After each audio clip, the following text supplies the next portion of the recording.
इसका नाम मान है, काम इसके सारे बेईमानों वाले हैं, तो इससे यही एक्सपेक्टेड था। और ये आप जो बात ऐसी है, ये लोगों को इस्तेमाल करने में मशहूर है। सबसे बड़ी सपोर्ट अगर ये पावर में आए हैं तो किसानी से मिली और खेत मजदूरों से मिली। आज देखिए, आज इनकी स्टेटमेंट ये है कि हमने ये इंडस्ट्री के लिए और कारोबार के लिए करवाया। हम ये कहते हैं अगर आपने ये काम करवाना भी था, आपने धोखाधड़ी क्यों की? आपने एक तरफ तो उनको बातचीत के लिए बुला लिया और फिर डिटेन करवा दिया, और दूसरी तरफ पुलिस फोर्सेस भेजी और इनको वहाँ से खदेड़ दिया गया। और अगर आप क्लोजली वॉच करो, जो मेरा पहले का कहना है कि बीजेपी और आप एक सिक्के के दो पहलू, और उसी टाइम आज देखिए, आज हरियाणा की गवर्नमेंट जो है बीजेपी की, वहाँ उन्होंने बॉर्डर खोलना शुरू कर दिया।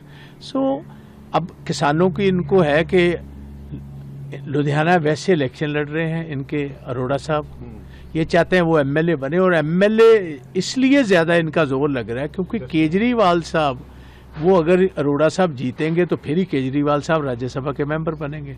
तो ये विपासना का तो बहाना ही, विपासना के लिए नहीं आए, इनकी अपनी जो बेसिकली ताकत के बिना केजरीवाल रह नहीं सकता है, ये पैराफर्नीलिया के बिना केजरीवाल साहब रह नहीं सकते।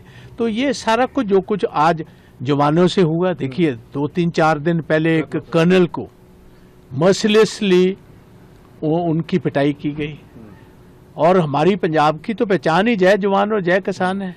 ना जवान का कुछ रहने दिया, ना किसान का कुछ रहने दिया, ना खेत मजदूर का कुछ रहने दिया। और अब ये देखिए, मैं इनको ही सवाल करता हूँ, किसान तो वहाँ 1-2 साल से बैठे हुए हैं। पहले तो आप ही ने प्रेरित किया किसानों को कि बॉर्डर पर बैठे। अब जब सोचा कि अब इनकी जरूरत नहीं, इंडस्ट्री वालों की, व्यापार वालों की वोट की जरूरत है, इनको खदेड़ दिया। 6 महीने बाद ये कहेंगे अब इंडस्ट्री की और व्यापारियों की जरूरत नहीं, फिर उनको खदेड़ देंगे। सरकारी मुलाजमों से भी यही किया, हमारी बहनें, औरतें, बच्चियों से भी यही किया। वादा खिलाफी एक पहचान बन चुकी इस जमात की कि वादा करना और वादा खिलाफी करनी। इसीलिए हम कह रहे हैं, नाम इसका मान है, काम इसके सारे बेईमानों वाले।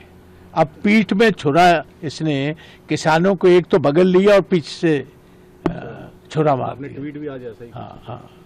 तो कल है सर, पहला दिन है, तो घेरा जाएगा इस इशू को लेकर? 100% ऑपोजिट इशू ही पंजाब में एक इशू थोड़ा भाई, कोई वादा पूरा किया हो तो है। लॉ एंड ऑर्डर की सिचुएशन, गैंगस्टर्स की सिचुएशन, ड्रग माफिया की situation, corruption at the highest levels in the CMO, ministers, MLAs, दोनों हाथ से पंजाब को लूटने को लगे हुए हैं। कोई इनको खौफ नहीं है, कोई इनको पंजाब से कोई थोड़ा सा भी सहानुभूति नहीं। तो कल घेरा जाएगा इनको पूरी तरह? हमेशा ही घेरते हैं, कल फिर घेरेंगे।